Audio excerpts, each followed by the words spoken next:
In times when Paul Harvey was too ill to record his broadcast, he turned that responsibility over to the creator and sole writer of the rest of the story, his son.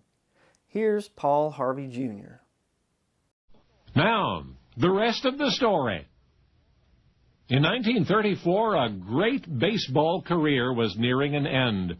Babe Ruth, the big hitter who revolutionized our national pastime, was 39 years old and was completing his 21st year of professional baseball. Only recently had he hit his 700th career home run, but his batting average had dropped to 288, more than 50 points below his usual average.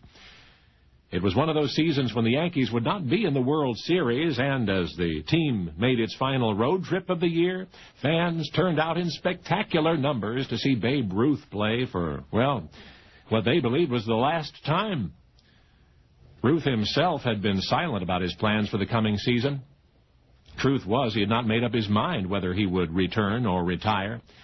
He'd often said that his playing days were numbered. He didn't want to become a pinch hitter, getting a turn at bat once or twice a week. Maybe, said the Babe, he would become a player manager, a role in which he could continue playing the game he loved, but baseball authorities knew better. The Yankees' present manager was doing a good job. Surely he would not be fired just to make room for Babe Ruth's managerial debut. Anyway, the World Series was being played between Detroit and St. Louis that year. Yankee Babe Ruth would attend the games as a spectator. On October 7, mid-series, both teams and a flock of sports writers were about to leave St. Louis for Detroit. Babe Ruth was there, too, though at that point he'd still not revealed his plans for the following season. Standing on the railway platform, waiting for the train to leave, Babe spoke with several friends. Among those present was Joe Williams, a sports writer for the New York World Telegram. That's when a train engineer recognized Babe and playfully asked how many home runs he planned to hit for the Yankees next year. Well, without thinking, and in the presence of the media, Babe spilled the beans. I wouldn't play with them again if they gave me the stadium, he said. I'm quitting. Well, that was the word Joe Williams had been waiting for. Next edition of the World Telegram prominently displayed Babe's announcement. The news was out.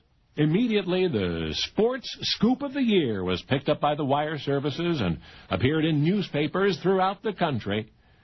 In Detroit, where the World Series was being played, the story of Babe Ruth's retirement got page one attention, but one newspaper's sports writer failed to file the story. The paper was the New York Journal-American.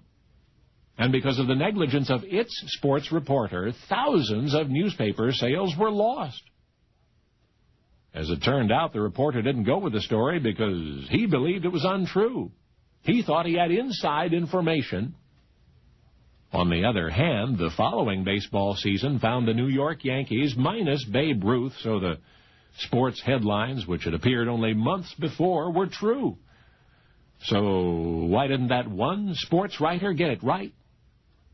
Well, first of all, he was a part-time reporter employed by that one newspaper, a relatively inexperienced journalist named George Herman Ruth.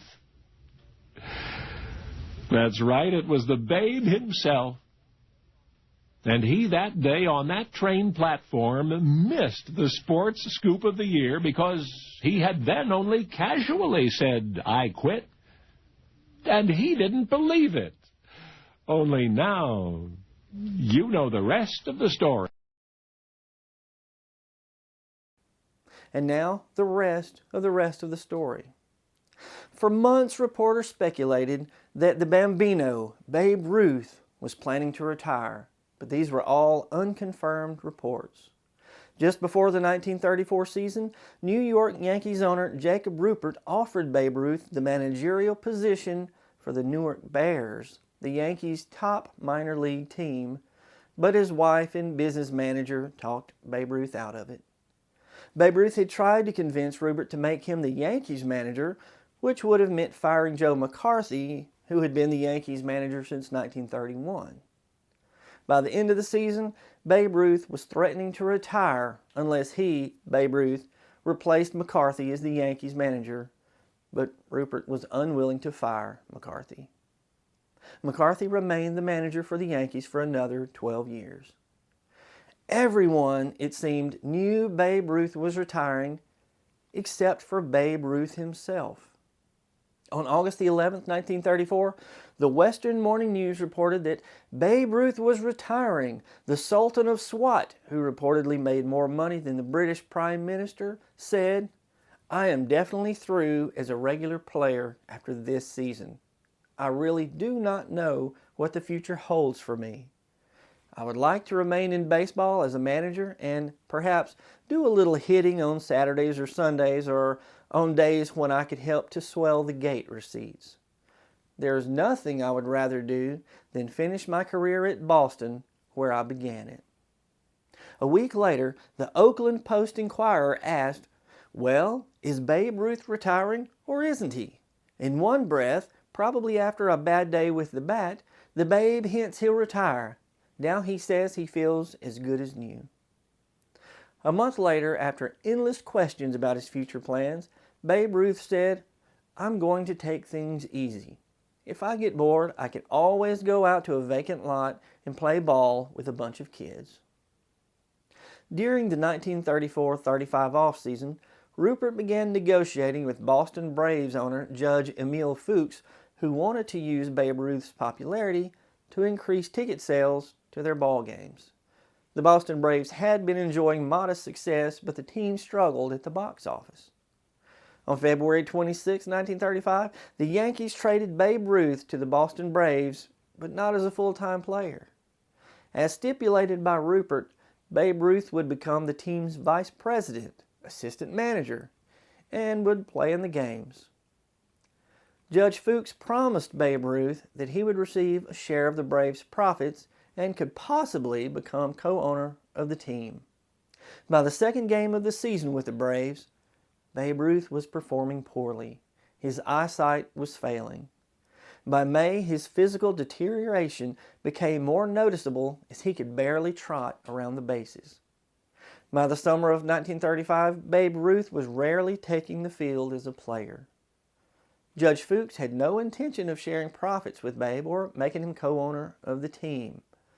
Babe Ruth learned that his off-the-field positions were meaningless. Judge Fuchs used Babe Ruth for public appearances and for autographing tickets. When Babe Ruth finally retired, no major league team was interested in hiring him as a player, manager, or for any other position. Some blamed his flamboyant personal habits. League President Ed Barrow commented, "How can he manage the men when he can't even manage himself?" In 1938, the Brooklyn Dodgers hired Babe Ruth as their first base coach. But like Judge Fuchs, the Dodgers hired Babe Ruth in order to increase ticket sales. Babe Ruth left the job shortly thereafter and never worked in baseball again. Similar to the Braves and the Dodgers, the New York Journal-America hired Babe Ruth not because he was an exceptionally good writer, but because of his name. Rather than his name being in typeset like the other article authors, Babe Ruth's appeared as a written signature. On August 17, 1948, Babe Ruth made his final appearance at Yankee Stadium. You see, just after 8 o'clock on the previous evening, 53-year-old George Herman Babe Ruth died in his sleep after a 2-year battle with lung cancer. His open casket was placed in the rotunda of Yankee Stadium. People waited 5 abreast to walk by his candlelit bier. The rotunda was scheduled to close at 9 o'clock that night, but so vast was the crowd that the stadium doors were kept open as long as needed to handle the crowd. The doors remained open for 2 full days, up until the funeral, as more than 77,000 people filed past his casket. Babe Ruth is regarded as one of the greatest sports heroes in American culture and is considered by many to be the greatest baseball player of all time. Even people who know nothing about baseball know Babe Ruth. He remains an American icon. Can you think of any other baseball player who is as iconic as Babe Ruth? I'm Brad Dison. Thanks for watching, And as Paul Harvey would say, good day.